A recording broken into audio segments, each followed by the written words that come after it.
بسم اللہ الرحمن الرحیم۔ اعوذ باللہ من الشیطان الرجیم، بسم اللہ الرحمن الرحیم۔ عزیز طلبہ کرام، آج ہم اصول الفکر المظفر حصہ دوم کا سبق نمبر 16 پڑھنے جا رہے ہیں، اور آج انشاءاللہ ہم بیان کریں گے ایک نئی بات کو جو کہ حسن و قبح کے متعلق حکم عقلی کے اسباب سے متعلق ہے۔ ہماری بات طویل ہے، انشاءاللہ اس کو ہم کچھ مخصوص حصوں میں بیان کریں گے، اور اس کے تمام جزیات کو انشاءاللہ ایک ایک کر کے تفصیل کے ساتھ بیان کریں گے۔ چونکہ ہم نے یہ بات بیان کر دی ہے گزشتہ بحث میں کہ ہماری جو گفتگو ہے وہ صرف عقل عملی کے حوالے سے ہے، البتہ جو عقل نظری ہے وہ ہماری بحث سے خارج ہے۔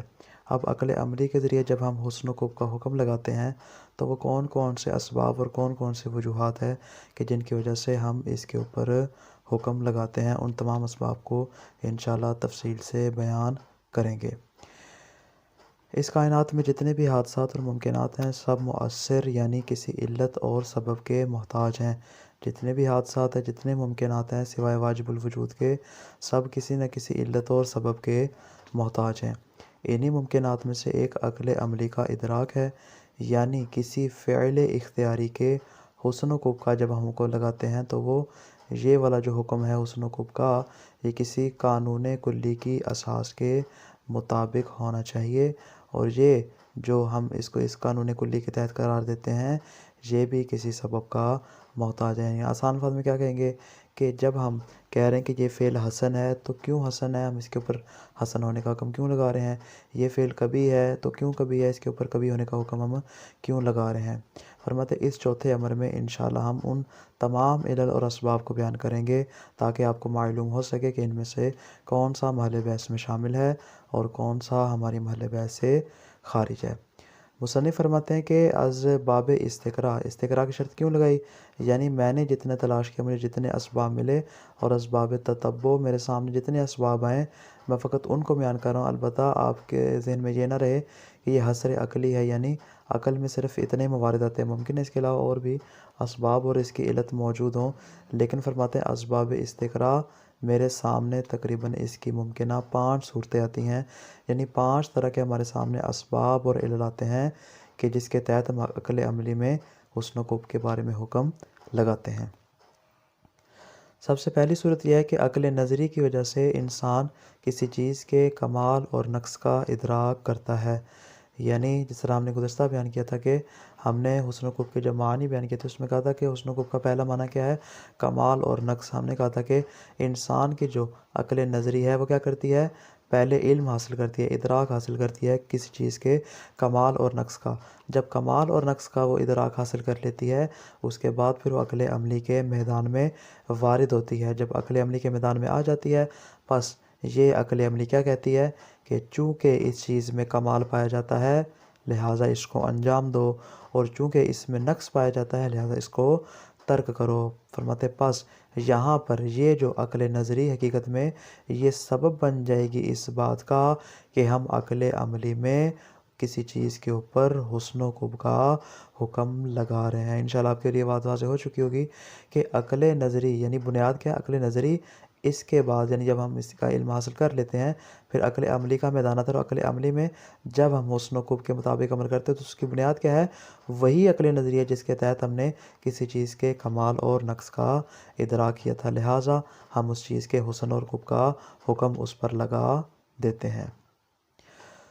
دوسری صورت ہمارے سامنے کیا آتی ہے کہ عقل نظری کسی چیز کی ملائمت یا عدم ملائمت کا حکم لگاتی ہے، یا الفاظ بدل کے کہہ لیں کہ عقل نظری کسی چیز کے مصلحت اور کسی چیز کے مفسدہ کا حکم لگاتی ہے، یعنی وہ پہلے ادراک کرتی ہے کہ فلاں چیز میں مصلحت پائی جاتی ہے، فلاں چیز میں مفسدہ پایا جاتا ہے، فقط یہ کرتی ادراک کرتی ہے۔ جب یہ ادراک حاصل کر لیتی ہے پھر عقل عملی کا میدان آتا ہے، جیسے ہم نے گزشتہ بیان کیا تھا، پھر عقل عملی کا میدان آ جاتا ہے، اور یہ عقل عملی کہتی ہے کہ چونکہ یہ ملائم نفس ہے اور اس میں مصلحت پائی جاتی ہے لہٰذا اس کو انجام دو، اور چونکہ فلاں چیز جو ہے وہ غیر ملائم ہے اور اس میں مفسدہ پایا جاتا ہے لہٰذا اس کو ترک کرو۔ بس گویا گزشتہ پہلی والی صورت کی طرح یہاں پر بھی عقل نظری کیا بنے گی، سبب بنے گی اس بات کا کہ ہم عقل عملی کے ذریعے کسی چیز کے حسن و قبح کا حکم لگا رہے ہیں۔ اب ہمارے پاس آ گئی 2 صورتیں۔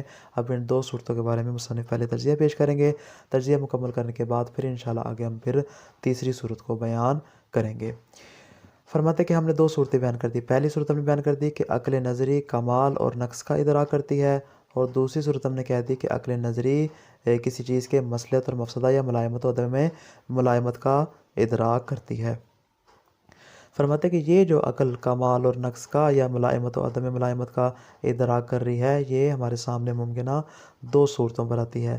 کبھی کبھار تو ایسا ہوتا ہے کہ یہ ادراک کسی خاص چیز یا کسی خاص شخص سے مربوط ہوتا ہے، یعنی کیا کہہ لیں، یعنی جو ادراک آپ کو حاصل ہو رہا ہے کسی چیز کے کمال کا، نقص کا، مصلحت کا یا مفسدہ کا، وہ شخصی ہوتا ہے، یعنی کسی ایک فرد کے بارے میں، کسی ایک چیز کے بارے میں آپ کو وہاں پہ ادراک حاصل ہو رہا تھا۔ مثال کے طور پہ کوئی شخص آپ کے اوپر احسان کرتا ہے، ایک شخصی احسان ہے، اس نے آپ اکیلے فرد ہیں، آپ کے اوپر اس نے کیا کر دیا، احسان کر دیا، تو مقابل میں عقل کیا کہتی ہے کہ ہاں اس کا مجھے عوض دینا چاہیے، چونکہ اس نے میرے اوپر احسان کیا ہے تو مجھے اس کا عوض دینا چاہیے، چاہے وہ زبان کے ذریعے شکریہ کہنا ہی کیوں نہ ہو، یعنی عوض تو بہرحال دینے کا جو عقل ادراک کر رہی ہے۔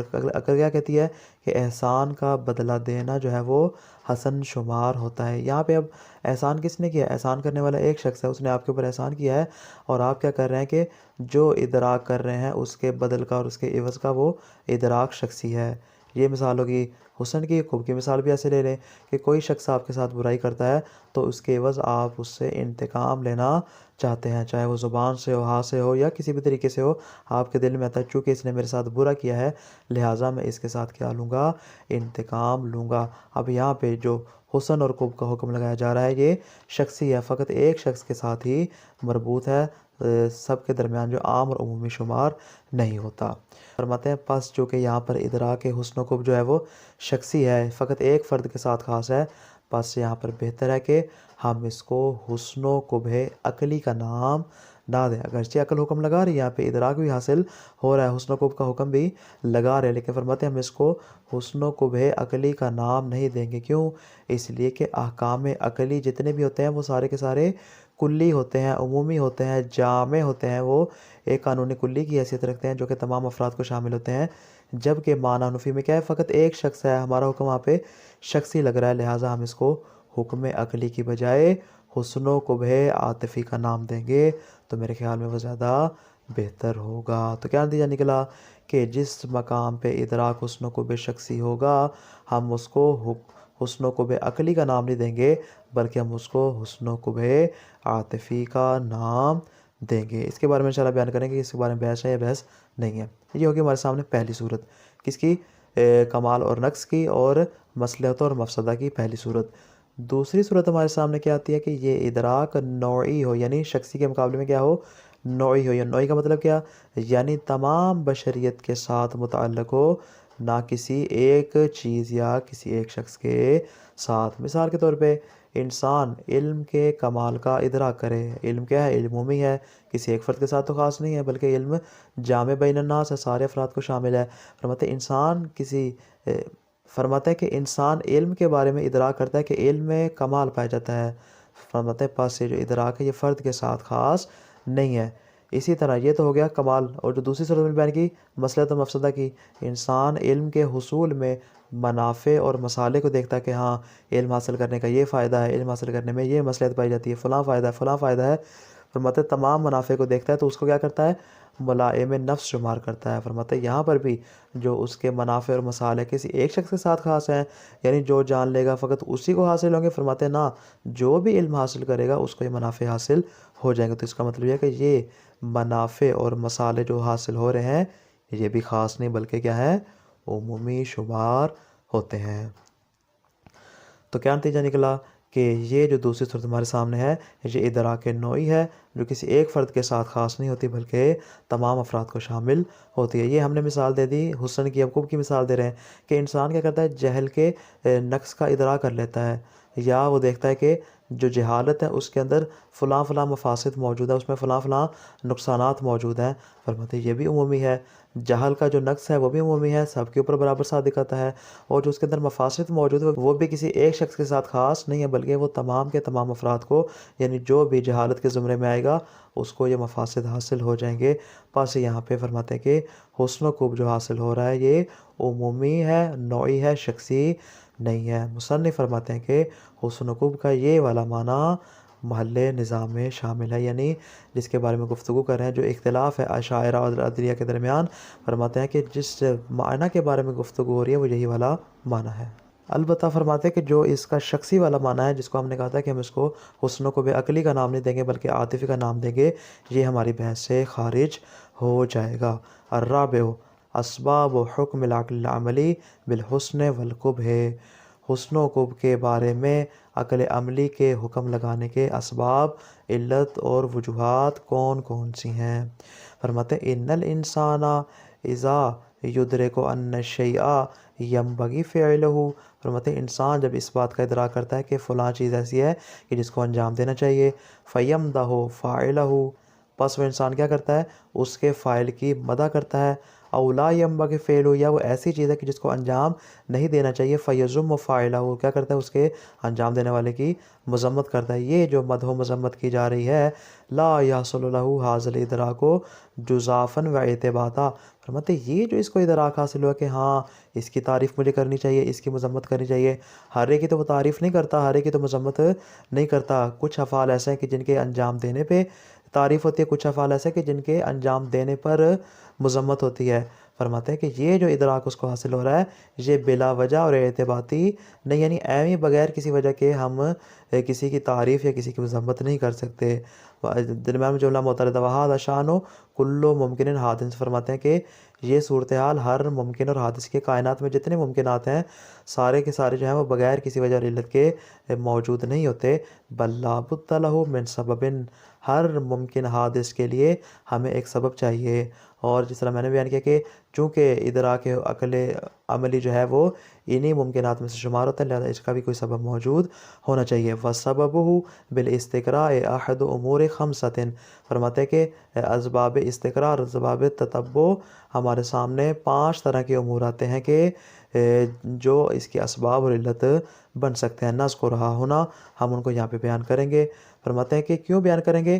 لنذکر ما يدخل منها في محل النزاع في مسألة التحسین والتقبیح العقلیین، فرماتے ہیں تاکہ ہم یہ بیان کریں کہ ہمارا جو مسئلہ ہے یعنی حسن و قبح عقلی والا جو محل نزاع ہے ان میں کون سا والا داخل ہے اور کون سا والا داخل نہیں ہے۔ فنقول، پس ہم کہتے ہیں الاول، پہلے صورت اور پہلا سبب اور پہلی علت ہمارے پاس کیا آتی ہے کہ ان یدرک ان ھذا الشیء کمال للنفس او نقص لہا، کہ عقل اس بات کا ادراک کر لے کہ یہ والی چیز جو ہے وہ نفس کے لیے کمال کی حیثیت رکھتی ہے یا یہ چیز نفس کے لیے نقص شمار ہوتی ہے۔ فإن ادراک العقل لکمالہ او نقصہ، فرماتے عقل کا کسی چیز کے کمال اور نقص کا ادراک کر لینا یدفعہ للحکم بحسن فعلہ و قبحہ، اس کو ابھارتا ہے، اس کو تیار کرتا ہے، آمادہ کرتا ہے کس بات پہ؟ کہ وہ فعل کے حسن کا یا اس کے قبح کا حکم لگا دے، کما تقدم قریبا، جیسا کہ ابھی یہ بات ہم نے پہلے بیان کی تھی۔ فرماتے کیوں یہ حکم کیوں لگاتا ہے کہ اس کے اوپر حسن و قبح کا؟ فرماتے تحصیلا لذالک الکمال، چونکہ اس میں کمال پایا جاتا ہے اور تجھے چاہیے کہ جو تو کمال حاصل کر لے، لہٰذا اس کا حکم لگاتا ہے۔ او دفعا لذالک النقص، چونکہ اس میں نقص پایا جاتا ہے، اس نقص کو دور کرنا ضروری ہے، لہٰذا اس فعل کو انجام نہیں دینا چاہیے، اس اعتبار سے عقل حکم لگاتی ہے۔ یہ ہوگی پہلی صورت۔ آسانی دوسری صورت ہمارے پاس کیا آتی ہے؟ ان یدرک ملائمۃ الشیء للنفس او عدمھا، وہ کیا کرتا ہے؟ کسی چیز کی ملائمت کو درک کرتا ہے یا عدم ملائمت کو عقل درک کرتی ہے، اما بنفسہ، یا تو خود اس چیز میں ملائمت محسوس کرتا ہے، او لما فیہ من نفع عام او خاص، یا اس چیز کے اندر جو عمومی مصالح اور منافع پائے جاتے ہیں ان کا کیا کرتا ہے؟ ادراک کرتا ہے۔ فیدرک حسن فعلہ او قبحہ، تو کیا کرتا ہے؟ اس فعل کے حسن کا یا اس کے قبح کا ادراک کرتا ہے۔ کیوں؟ تحصیلا للمصلحت، تاکہ وہ مصلحت کو حاصل کر لے، او دفعا للمفسدہ، یا اس میں پائے جانے والے مفسدہ کو دور کرتے. فرماتے ہیں کہ ملائمت اور عدم ملائمت کی وجہ سے وہ کیا کرتا ہے, اس کے حسن و خوب کا حکم لگاتا ہے. وَكُلُّ مِنْ هَذَيْنِ الْإِدْرَاكَيْنِ, فرماتے ہیں یہ جو دو طرح کے ادراک ہمارے سامنے آ گئے, پہلے والا کمال و نقص والا اور دوسرا ملائمت و عدم ملائمت والا. آنی ادراک الکمال و النقص و ادراک الملائمت و عدمها یکون علی نحوین, اس کی ممکنہ دو صورتیں آ جاتی ہیں. کون کون سی؟ الاول ان یکون الادراک لواقعت جزئیت خاصہ, فرماتے جو ادراک اس کو حاصل ہو رہا ہے وہ کسی جزئی کے لیے حاصل ہو رہا ہے, یعنی واقع میں کیا ہے, کسی ایک خاص فرد کے لیے, کسی خاص چیز کے لیے اس کو حاصل ہو رہا ہو. فیکون حکم الانسان بالحسن والقبح بدافع المصلحت الشخصیہ, بس یہاں اگر انسان کسی چیز کے حسن و قبح کا حکم لگاتا ہے تو وہ صرف مصلحت شخصی کی وجہ سے کیا کرتا ہے, حکم لگاتا ہے. یعنی وہاں پہ عمومی چیز نہیں ہوتی, چونکہ ایک فرد کے ساتھ اس کا عنوان مربوط ہوتا ہے, لہذا وہ کیا کرتا ہے, مصلحت شخصی کے اعتبار سے اس کے حسن و قبح کا حکم لگاتا ہے. وہذا الادراک لا یکون بقوت العقل, البتہ یہ آپ کے ذہن میں رہے کہ یہ جو ادراک کر رہا ہے یہ قوت عقلیہ کی وجہ سے نہیں کر رہا. کیوں؟ اس لیے کہ جتنے بھی احکام عقلیہ ہیں, لأن العقل شأنہ ادراک الامور الکلیۃ الی الامور الجزئیہ, اس لیے کہ عقل کی شان یہ ہے, اور جتنے بھی اس کے قوانین کلیہ ہیں وہ ہمیشہ امور کلیہ کا ادراک کرتے ہیں, امور جزیہ کا ادراک نہیں کرتے, شخصی کا ادراک نہیں کرتے بلکہ نوعی کا ادراک کرتے ہیں. بل انما یکون ادراک الامور الجزیۃ بقوت الحس او الوہم او الخیال, بلکہ فرماتے ہیں کہ جو امور جزیہ ہیں ان کے ادراک کرنے میں ہمارے پاس تین طرح کی چیزیں آتی ہیں, یا وہ حواس خمسہ سے اس کا ادراک کرتا ہے, یا قوت واہمہ سے اس کا ادراک کرتا ہے, یا اپنی قوت خیال سے اس کا ادراک کرتا ہے. یعنی یہ تین چیزیں ہیں اور یہ تین ذریعے اور راستے ہیں کہ جس کی وجہ سے کیا کرتا ہے, امور جزیہ کا ادراک کرتا ہے, امور عقلیہ سے اس کا ادراک نہیں کرتا. آگے فرماتے وَإِنْ كَانَ مِثْلُ هَذَا الْإِدْرَاكِ قَدْ يَسْتَتْبَعُ مَدْحًا أَوْ ذَمًّا لِفَاعِلِهِ, فرماتے یہ الگ مسئلہ ہے کہ اس ادراک کا آگے جو نتیجہ ہمیں حاصل ہوتا ہے وہ فاعل کی مدح اور مذمت کی صورت میں حاصل ہوتا ہے. البتہ وَلَكِنَّ هَذَا الْمَدْحَ أَوْ الذَّمَّ لَا يَنبَغِي أَن يُسَمَّى عَقْلِيًّا, لیکن فرماتے کہ یہ جو مدح و مذمت ہے اس کو ہم عقلی کا نام نہیں دے سکتے, بلکہ یہ خیالی اس کو کہہ سکتے ہیں, حسی کہہ سکتے ہیں, وہمی کہہ سکتے ہیں. بلکہ یسمى بالتعبیر الحدیث, فرماتے بلکہ جیسا کہ حدیث میں بیان ہوا ہم اس کو کیا کہیں گے, عاطفیہ, اس کو ہم حکم عقل عاطفی کہیں گے, ہم اس کو حسن قبح عاطفی کہیں گے, اس کو ہم حسن قبح عقلی کا نام نہیں دیں گے. لأن سببہ تحکیم العاطفۃ الشخصیہ, اس لیے کہ آپ کی ایک شخصی عطوفت پائی جاتی ہے, شخصی تعلق مانوسیت پائی جاتی ہے, جس کی وجہ سے آپ کیا کرتے ہیں کہ آپ اس کے اوپر حکم لگاتے ہیں, چونکہ اس نے میرے ساتھ احسان کیا مجھے بھی کرنا چاہیے, چونکہ اس نے میرے اوپر ظلم کیا لہذا مجھے بھی کرنا چاہیے. فرماتے ولا باس بہذا التعبیر, اس تعبیر میں کوئی حرج نہیں ہے. آگے فرماتے ہیں الثانی, دوسری صورت ہمارے سامنے کیا آتی ہے کہ ان یکون الادراک لامر کلی, یعنی ادراک اس کو حاصل ہو رہا ہے وہ کسی امر کلی کی وجہ سے حاصل ہو رہا ہے, یعنی نوعی ہو, شخصی مراد نہ ہو. فیحکم الانسان بحسن الفعل لکونہ کمال النفس کالعلم والشجاعہ او لکونہ فیہ مصلحۃ نوعیۃ کا مصلحت العدل لحفظ نظام و بقاء النوع الانسانی.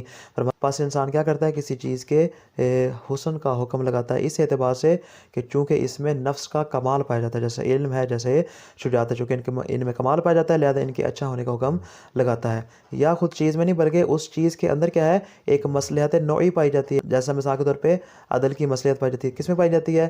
لحفظ نظام, تاکہ معاشرے کا نظام قائم رہے اور نوع انسانی قائم رہے, اس بنا پر کیا کرتا ہے, عدل کا حکم لگاتا ہے. چونکہ فرماتے عدل کی مصلحت ہے لہٰذا وہ کیا کرتا ہے, عدل کو اچھا سمجھتا ہے, اس کے اوپر حسن کا حکم لگاتا ہے. فہذا الادراک انما یکون بقوت العقل بما هو عقل, فرماتے یہ جو ادراک اس کو حاصل ہو رہا ہے یہ قوت عقل سے حاصل ہو رہا ہے. فیستتبع مدحا من جمیع العقلاء, فرماتے تمام کے تمام عقلاء کیا کرتے ہیں, اس کی مد کا حکم لگاتے ہیں. فرماتے یہ جو ہمارے سامنے مثال ہے کہ کس کی آگی, حسن کی آگی, آپ خوب کی مثال پیش کر رہے ہیں. وقضا فی ادراک قبح الشیء باعتبار کونہ نقصا للنفس, فرماتے ہیں کہ اسی طرح جب ہم کسی چیز کے قبح کا ادراک کرتے ہیں اس اعتبار سے کہ ہم اس کو اپنے نفس کے لیے نقص شمار کرتے ہیں, جیسا کہ جہالت ہے علم کے مقابلے میں. او لکونہ فیہ مفسدۃ نوعیہ, یا ہم کیا کرتے ہیں خود اس چیز کے اوپر حکم نہیں لگاتے بلکہ اس کے اندر جو مفسدہ نوعی پایا جاتا ہے, عمومی پایا جاتا ہے, اس کے متعلق ہم کیا کرتے ہیں, حکم لگاتے ہیں, جیسا کہ ظلم ہے. فرماتے فیدرک العقل بما هو عقل ذلک, فرماتے عقل بما هو عقل اس چیز کا ادراک کرتی ہے. ویستتبع ذم من جمیع العقلاء, اور تمام کے تمام عقلاء اس شخص کو کہ جو جاہل ہے اس کی مذمت مذمت بھی کرتے ہیں۔ فہاذ المدح والذم اذا تطابقت علیہ جمیع آراء العقلاء، فرماتے ہیں یہ والی جو مدح و ذم ہے اگر تو تمام کے تمام عقلاء کی آراء اس کے مطابق ہو جائے، بے اعتبار تلک المصلحۃ والمفسدۃ النوعیتین، اور اس کے اندر جو مصلحت اور مفسدہ نوعی پایا جاتا ہے اس کے اوپر تمام عقلاء اتفاق کر لے، او بے اعتبار ذالک الکمال والنقص النوعیین، یا اس کے کمال اور نقص نوعی کا ادراک کر لیں، اور ایسا کمال اور نقص ہو کہ جس کے ادراک کرنے میں سارے کے سارے عقلاء برابر ہوں، فإنہ یعتبر من الاحکام العقلیۃ التی ہی ہوا موضع النزاع، فرماتے ہیں کہ پس یہ ان احکام عقلیہ میں سے معتبر شمار ہوگا کہ جو کہ ہمارا محل بحث واقع ہو رہا ہے۔ کون سا محل بحث؟ وہو معنی الحسن والقبح العقلیین الذی ہوا محل النفی والاثبات، فرماتے ہیں جو کہ حسن و قبح عقلی کا معنی ہے کہ جو ہمارا محل بحث ہے کہ جس میں ہم نفی اثبات کے قائل، اشاعرہ نفی کے اور ہم اثبات کے قائل ہیں۔ خلاصہ کیا ہوا آج کے درس کا؟ کائنات میں جتنے بھی موجودات ہیں وہ علت کے محتاج ہے، اور انہی ممکنات میں سے ایک ادراک عقل عملی ہے۔ عقل عملی کے بطور استقرا 5 طرح کے عوامل اور اسباب ہو سکتے ہیں۔ پہلا سبب یہ ہے کہ عقل نظری کمال و نقص کا ادراک کرے اور عقل عملی کیا کرے؟ میدان عمل میں آ کے اس کے عمل کا حکم لگائے۔ دوسرا سبب یہ ہے کہ عقل نظری ملائمت اور عدم ملائمت کا یا مصلحت و مفسدہ کا ادراک کرے اور عقل عملی اس کے عمل کا حکم دے۔ فرماتے دونوں میں عقل نظری سبب بنتا ہے کہ عقل عملی حسن و قبح کا ادراک کرے۔ فرماتے کمال اور نقص اور ملائمت اور عدم ملائمت یعنی پہلا اور دوسرا سبب، یہ دونوں جو ہیں ان کی بھی آگے 2 صورتیں بن جائیں گی، یا شخصی ہوگا یا پھر نوعی ہوگا۔ اگر ادراک شخصی ہو تو اس کو حکم عقلی کی بجائے حکم عاطفی کا نام دیا جائے گا، لیکن اگر ادراک نوعی ہو تو فرماتے ہیں شاعرہ اور عدلیہ میں معنی محل بحث ہمارے مورد بحث میں شامل ہو جائے گا۔ والسلام علیکم ورحمۃ اللہ وبرکاتہ۔